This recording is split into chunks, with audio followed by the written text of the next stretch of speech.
मेरा नाम रोहन है। मेरा जन्म एक बहुत ही गरीब परिवार में हुआ था। 15 साल की उम्र में मैंने अपना गांव छोड़ दिया और काम की तलाश में इस शहर में आ गया। अपने घर को थोड़ा बेहतर बनाने के लिए मैंने कुछ सालों तक एक रेस्तरां में काम किया और फिर मुझे एक बड़े बंगले में नौकरी मिल गई। इस बंगले में जहां मैं काम करता था वहां एक जोड़ा रहता था जिनकी शादी को 8 साल हो गए थे, लेकिन उनके कोई संतान नहीं थी। मुझे इस बंगले में मेरे भोजनालय के मालिक ने नौकरी दी थी क्योंकि उसने अपनी दुकान बंद कर दी थी और मुझे कहीं और काम पाने में परेशानी हो रही थी।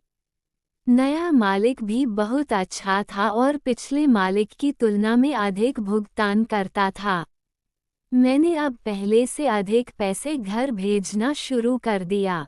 मालिक मेरे लिए बहुत अच्छा था और मालकिन बहुत अच्छा था। इस घर में मैं अकेला कर्मचारी था और सारा काम करता था क्योंकि मालिक और मालकिन को एक भरोसेमंद कर्मचारी की जरूरत थी। एक रात जब मैं किसी काम से मालिक के घर गया, अचानक मैं टकराकर मालकिन के ऊपर गिर गया। मालकिन हड़बड़ा कर उठ गया और मैंने वहां से भागने की कोशिश की, लेकिन दरवाजा बंद था।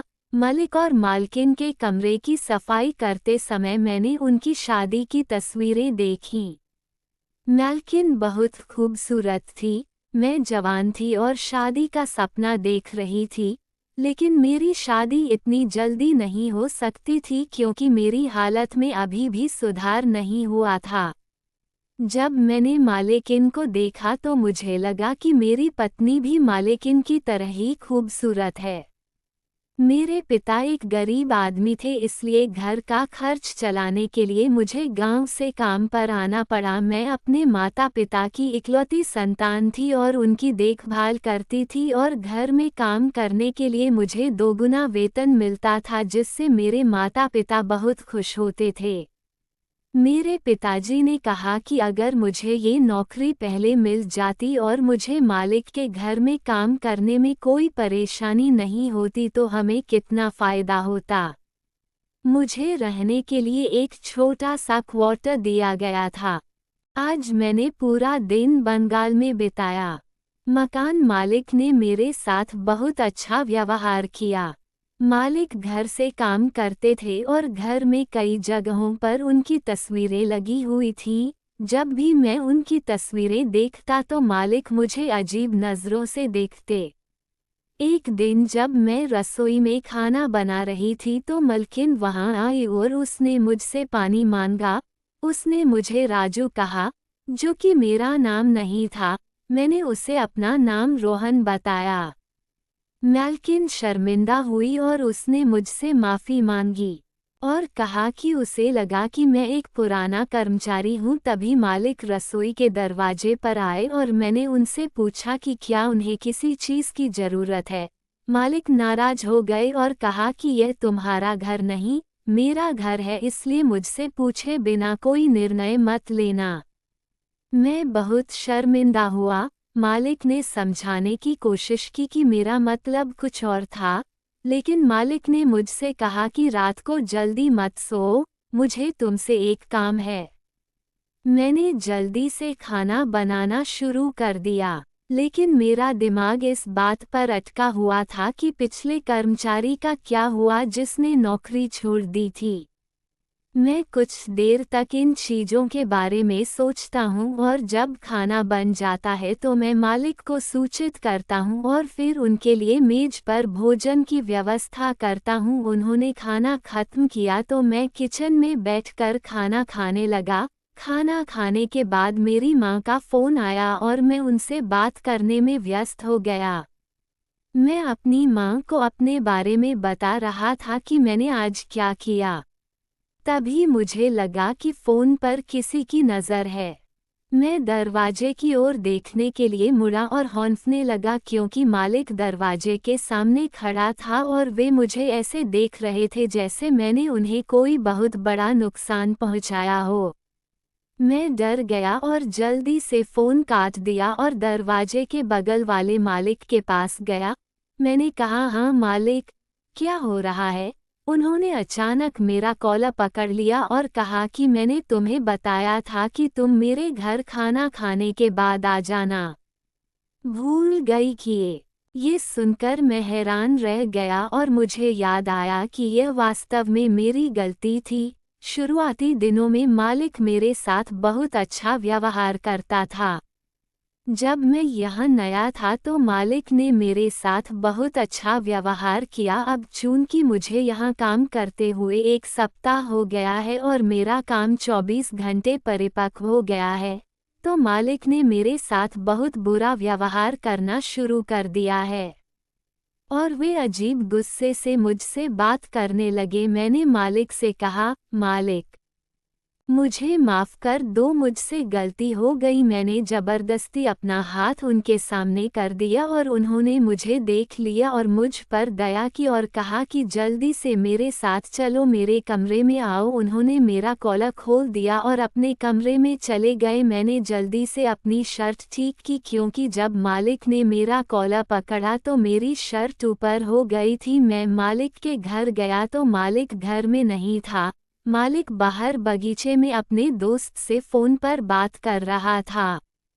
मैं मालिक के घर गया तो मालिक ने मुझे एक बहुत महंगा कपड़ा दिया और कहा कि जल्दी से ये कपड़े पहनो। मालिक ने जो कहा उसे सुनकर मेरे होश उड़ गए। दरअसल मालिक मुझे इतने महंगे कपड़े पहनने के लिए क्यों कह रहा है? कपड़ों से साफ लग रहा था कि वे बहुत महंगे थे। मुझे लगा कि शायद ये कपड़े धोने के लिए होंगे, लेकिन उनकी हालत बता रही थी कि उन्हें कभी पड़ा ही नहीं गया था। मैंने मालिक से पूछा कि इसका मतलब क्या है, तो मालिक ने मुझे इशारा करके कहा कि जल्दी से अपने कपड़े बदल लो और मैं डर गया। मैंने फिर कहा, लेकिन क्यों मालिक, मैं इतने महंगे कपड़े नहीं पहन सकता। मालिक ने हाथ बढ़ाया और मेरी शर्ट के बटन खोलना जारी रखा और कहा, क्योंकि आज तुम्हारी शादी की रात है, तुम्हें दूल्हा बनकर अपनी पत्नी के घर जाना होगा। मैं ये सुनकर हैरान रह गया कि मालिक सचमुच पागल था। मालिक ऐसा क्यों कह रहा है कि वो मेरी शादी किसी लड़की से कर रहे हैं और किससे? बिना बताए मुझे कुछ समझ नहीं आ रहा था। मैंने मलिक से पूछा कि मलिक, तुम क्या कर रहे हो? मैं मलकी का पति कैसे बन सकती हूँ? अगर मलकी को ये सब पता चल गया तो वह मुझे घर से बाहर निकाल देंगे। मालकिन मुझे गलत समझेगा। अगर मालकिन ने सबके सामने मेरी बदनामी की तो मैं किसी को मुंह दिखाने लायक नहीं रहूंगी। मेरे बूढ़े माता पिता हैं जिनका इस दुनिया में मेरे अलावा कोई नहीं है और अगर उन्हें ये बताया जाए तो वे जीते जी मर जाएंगे। मलिक ने कहा कि तुम अपनी मालकिन के पति हो और तुम्हें तैयार होकर उनके घर जाना होगा। मालिक की बात सुनकर मुझे आश्चर्य हुआ और मेरा दिल चाहता था कि मैं अभी यहाँ से भाग जाऊं। लेकिन मैं काम से भाग नहीं सकता। जैसे मैं कहीं भी जाता था और उस समय मैं घर भी नहीं जा सकता क्योंकि मेरा घर बहुत दूर है। अगर मैं यहाँ से भाग जाता तो मेरे बूढ़े माता पिता को आश्चर्य होता कि मैं अचानक काम छोड़कर घर क्यों चला गया। उन्हें मेरे बारे में चिंता होती। इससे बेहतर था कि वे मेरे माता पिता को चिंता करते कि मैं खुद इस समस्या का सामना करूं। इसलिए मैंने अपनी कमजोरी में मालिक के कपड़े पहन लिए। फिर मालिक ने उनसे मेरे बाल संवारे और मुझ पर ताज़ा परफ्यूम छिड़का, जिसकी खुशबू पूरे कमरे में फैल गई। उन्होंने मुझे पढ़ने के लिए अपने सबसे महंगे जूते दिए। मैं बहुत स्मार्ट लग रहा हूँ कि मैं खुद को पहचाना पाए। मैंने सोचा कि जब मेरी शादी होगी और मैं दूल्हा बनूंगा तो मैं ऐसा ही दिखूंगा। लेकिन जब मैंने अपनी दुल्हन के दूल्हा बनने के बारे में सोचा तो अचानक मेरे दिमाग में मलकिन की बातें आईं और मैं चिंतित हो गया क्योंकि मुझे तैयार होकर मालकिन के घर जाना था। मालिक मुझ पर दबाव बना रहा था कि अगर मैं ऐसा नहीं करता तो मालिक मुझे बाहर निकाल देता। और उस समय काम छोड़ना मेरे लिए एक बड़ी समस्या थी और मैं इस समस्या से निकलने का रास्ता सोच सोच कर थक गया था। मालकिन मुझे पसंद करते थे लेकिन मेरे मन में उनके लिए कभी कोई गलत बात नहीं थी। यह मेरे मालिक का आदेश था, यदि मैंने अनुपालन नहीं किया तो मुझे काम से हाथ धोना पड़ेगा। मेरे लिए काम बहुत महत्वपूर्ण था, इसलिए मैं न चाहते हुए भी मालिक की बड़ी और तैयार हो गई। जब मैं तैयार हो गई तो मलिक ने मेरा हाथ पकड़ लिया और जबरदस्ती मुझे मलकिन के घर ले गया। मुझे नहीं पता था कि मालिक क्या करने की कोशिश कर रहे थे और अगर मैं उनसे कोई सवाल पूछता तो वे मुझे चुप रहने के लिए कहते। मालिक मुझे मालिक के घर ले गए। बगीचे में अपने दोस्त से काफ़ी देर तक बात करने के बाद मालिक अपने दूसरे कमरे में जाकर सो गए। मालिक ने कहा कि ये तुम्हारी बहू का घर है, जाओ और उसे जगाओ और पूरी रात अपनी पत्नी के साथ रहो। ये सुनकर मैंने कहा, मालिक तुम होश में हो, फिर कैसे बात कर रहे हो? मैं मलकीन का पति कैसे हो सकता हूँ? अगर मलकीन को सब पता चल गया तो वह मुझे घर से निकाल देंगे। मैंने अपने मालिक के पैर पकड़ लिए और रोते हुए कहने लगी कि मालिक मुझे जाने दो, मुझे ये पाप मत करने दो। मालकिन एक बहुत अच्छी महिला है, मैं उनकी नज़रों में गलत नहीं होना चाहती। मैं अपनी मालकिन के सामने बहुत रोई, लेकिन उन्होंने मेरी किसी भी बात पर विश्वास नहीं किया। जब मैं शुरुआत में यहाँ काम कर रहा था तो मालिक के अच्छे व्यवहार के कारण मैंने यहाँ काम करने का फैसला किया। शायद उनके पास कोई स्टाफ उपलब्ध नहीं था, इसलिए वे मेरे साथ अच्छे थे। मुझे नहीं पता था कि वे इतने बुरे लोग थे। अगर मुझे ये पता होता तो मैं यहाँ कभी काम नहीं करता। आज मुझे इस घर में काम करने पर पछतावा हो रहा था। मालिक ने मुझे फर्श से उठाया और मेरे आंसू पोंछे और कहा कि देखो, तुमने अपनी स्थिति और भी बदतर बना ली है। तुम्हारे गंदे बुरे लड़कों को ये बिल्कुल पसंद नहीं है और अभी आप बहुत सुंदर लग रहे हैं। आओ बाबा, ये कहते हुए उन्होंने मेरे कपड़े अपने हाथों में ठीक किए और मुझे अंदर बुलाया। मैंने राजमिस्त्री की ओर देखा। मुझे नहीं पता था कि इस आदमी के साथ क्या हुआ था जो मुझे अपनी इच्छा से रात बिताने के लिए अपनी पत्नी के पास भेज रहा था। मुझे अपने जीवन में कभी भी ऐसा देखने की याद नहीं है। कौन अपने कर्मचारी को इस तरह अपनी पत्नी के कमरे में भेज सकता है? मैं वहीं खड़ा होकर सोच रहा था कि मालिक ने कहा, जल्दी जाओ, तुम्हारी पत्नी तुम्हारा इंतजार कर रही है। यदि तुम मेरी पत्नी के साथ रात बिताओगे तो मैं सुबह तुम्हें इनाम दूंगा। मालिक अच्छी तरह से जानता था कि मैं एक गरीब मजदूर हूँ। शायद उसे पैसों का लालच था और मैं लालच में आ गया और उसकी पत्नी का पति बनने के लिए तैयार हो गया।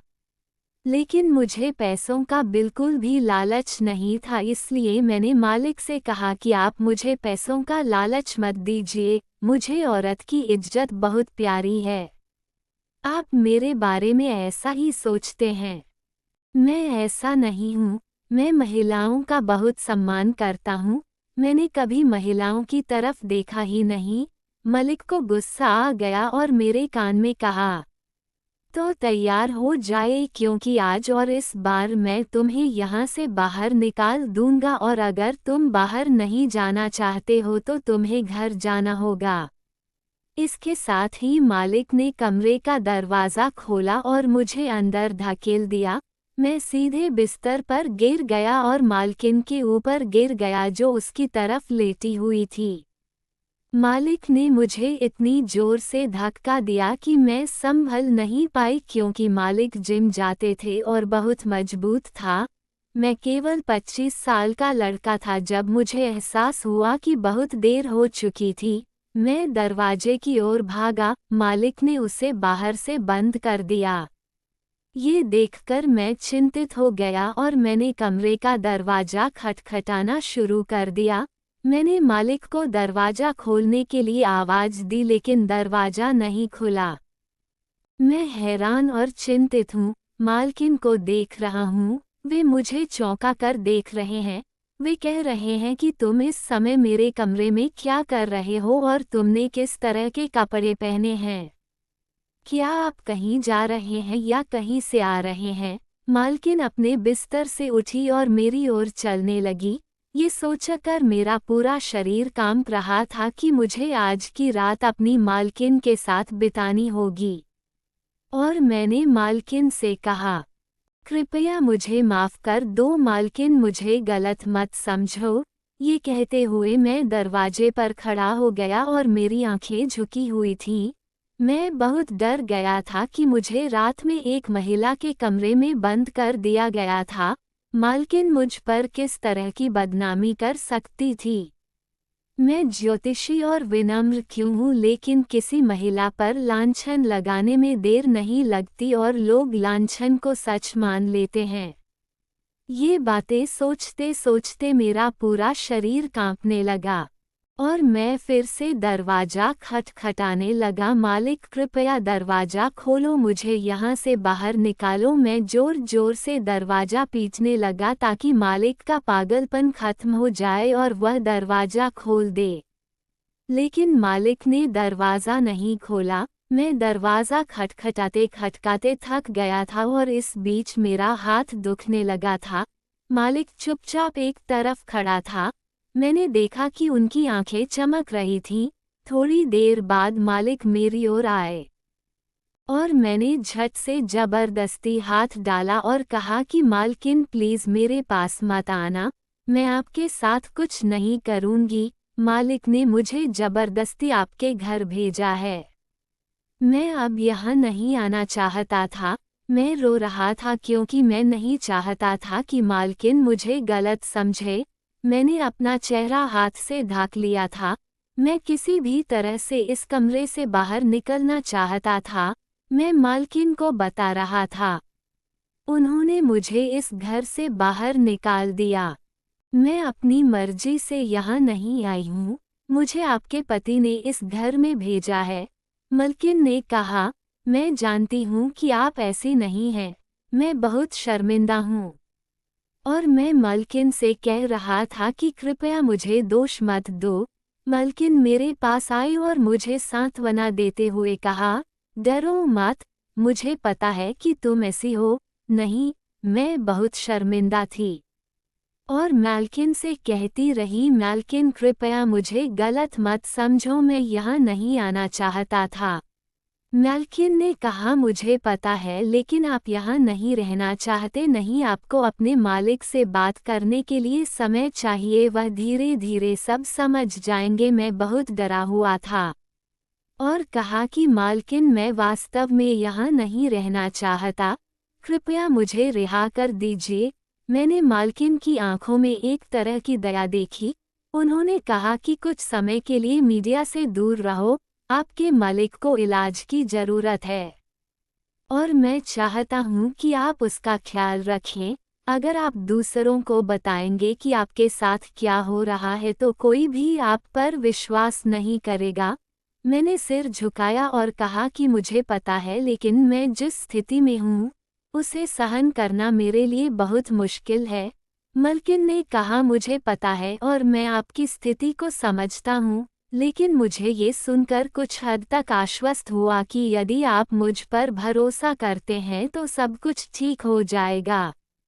मालकिन ने कहा कि यदि आप मेरे पति के साथ रहते हैं और उन्हें ठीक करने की कोशिश करते हैं तो आप सुरक्षित महसूस करूंगे। मैंने कुछ देर सोचा और कहा, ठीक है मालकिन, मुझे तुम पर भरोसा है और मैं मलिक का इलाज करने की कोशिश करूंगा। मलिक ने मेरा हाथ पकड़ा और कहा कि तुम बहादुर हो, मुझे पता है कि तुम एक अच्छे इंसान हो। उसके बाद मैंने मलिक के इलाज पर ध्यान देना शुरू कर दिया। कभी कभी मालकिन से बात होती थी और वह कहती थी कि रोहन, तुम बहुत अच्छा कर रहे हो, मलिक धीरे धीरे ठीक हो रहा है। मालकिन के साथ मेरा रिश्ता गहरा होने लगा। मुझे एहसास हुआ कि मलिक का व्यवहार उसकी बीमारी के कारण था और मालकिन वास्तव में मेरी मदद करना चाहता है। ठीक होने के बाद एक दिन मलिक ने मुझे फ़ोन किया। उसने कहा कि रोहन, मैं तुम्हारा आभारी हूँ कि तुम इतने लंबे समय तक मेरे साथ रहे और मेरी मदद की। मैंने कहा कि यह मेरी जिम्मेदारी है मलिक, मैं हमेशा तुम्हारे लिए यहाँ हूँ। मलिक ने कहा अब से मैं तुम्हें एक परिवार के रूप में देखूंगा, मैं तुम्हारे लिए कुछ भी करना चाहता हूँ। मलकिन खड़ा रहा और उसने खुशी से मेरी ओर देखा। मालिक ने कहा कि तुम सच में एक अच्छे इंसान हो। मैंने उनके लिए काम करना जारी रखा और मेरी जिंदगी बदलने लगी। मालिक और मालिक ने मुझे परिवार के सदस्य के रूप में स्वीकार कर लिया और मैं उनके साथ खुशी से रहा। अब मुझे पता है कि जीवन के महत्वपूर्ण मोड़ों के कारण हमारा रिश्ता और गहरा हो गया है। मैं मलकिन का सम्मान करता हूँ और मेरे मन में मलकिन के लिए प्यार है। दोस्तों, मुझे उम्मीद है कि आपको हमारी कहानी पसंद आएगी। अगर आपको कहानी पसंद आए तो कृपया वीडियो को लाइक करें और हमारे चैनल को सब्सक्राइब करें। मुझे उम्मीद है कि मैं भविष्य में और भी नई कहानियाँ लेकर आपके पास आऊँगा।